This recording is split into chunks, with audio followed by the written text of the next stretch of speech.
अब की बार अब की बार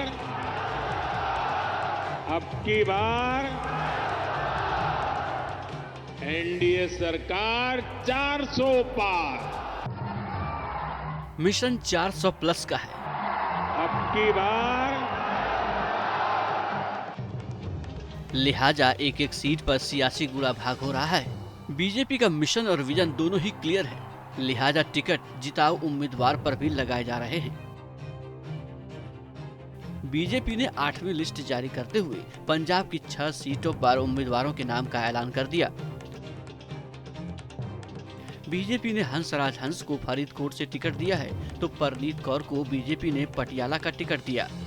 इसके अलावा गुरदासपुर से दिनेश सिंह बब्बू, अमृतसर से तरनजीत सिंह संधू, जालंधर से सुशील कुमार रिंकू और लुधियाना से रवनीत सिंह बिट्टू को बीजेपी ने अपना उम्मीदवार बनाया है।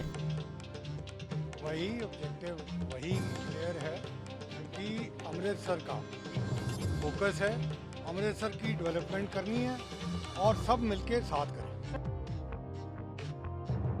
अब जरा बीजेपी के सियासी गणित को समझिए। 8वीं लिस्ट में पंजाब के लिए 6 प्रत्याशियों की घोषणा की गई है, जिसमें सभी बाहरी हैं। या तो वो दूसरी पार्टियों से आए हैं या फिर बीजेपी ज्वाइन करने के बाद ही उन्हें टिकट मिला है। अमेरिका में पूर्व भारतीय राजदूत तरनजीत सिंह संधू अमृतसर लोकसभा सीट से बीजेपी उम्मीदवार होंगे। इन्होंने 19 मार्च को ही बीजेपी ज्वाइन की थी और बीजेपी ने तरनजीत सिंह संधू को टिकट भी दे दिया। दिल्ली की उत्तर पश्चिम दिल्ली सीट से गायक हंसराज हंस का टिकट कटा तो पंजाब से टिकट दे दिया। पंजाब की फरीदकोट सीट से हंसराज हंस चुनावी मैदान में किस्मत आजमाएंगे। गुरदासपुर सीट से बीजेपी ने सनी देओल का टिकट काट दिया, उनकी जगह दिनेश सिंह बब्बू को टिकट दिया गया है। बीजेपी ने पटियाला लोकसभा सीट से परनीत कौर को टिकट दिया है। परनीत कौर कैप्टन अमरिंदर सिंह की पत्नी हैं।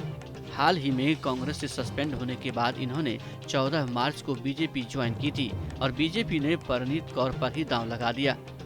लुधियाना से रवनीत सिंह बिट्टू पार्टी के उम्मीदवार होंगे। रवनीत सिंह बिट्टू भी 26 मार्च को ही कांग्रेस छोड़कर बीजेपी में शामिल हुए थे। रवनीत सिंह लुधियाना से मौजूदा सांसद हैं, लिहाजा बीजेपी को उनमें जिताऊ कैंडिडेट नजर आ रहा है। कुछ ऐसा ही हाल आपके इकलौते लोकसभा सांसद सुशील कुमार रिंकू का है, जो 28 मार्च को ही बीजेपी में शामिल हुए थे और अब बीजेपी ने जालंधर सीट से टिकट दिया है। लोकसभा चुनाव के मद्देनजर बीजेपी ने अब तक उम्मीदवारों की 8 लिस्ट जारी कर चुकी है। लोकसभा चुनाव के मद्देनजर बीजेपी अब तक उम्मीदवारों की 8 लिस्ट जारी कर चुकी है। अब तक कुल 418 सीटों पर उम्मीदवारों का ऐलान हो चुका है। इनमें बीजेपी ने अपने 110 मौजूदा सांसदों के टिकट काटे हैं, यानी अब तक लगभग 28% मौजूदा सांसदों के टिकट काटे हैं। साल 2019 के लोकसभा चुनाव में भी बीजेपी ने अपने 282 सांसदों में से 119 के टिकट काट दिए थे। 8वीं लिस्ट में बीजेपी ने ओडिशा में 3 और पश्चिम बंगाल से 2 उम्मीदवारों के नाम का ऐलान किया है। बीजेपी ने बीजेडी से आए भर्तृहरि मेहताब को कटक से मैदान में उतारा है।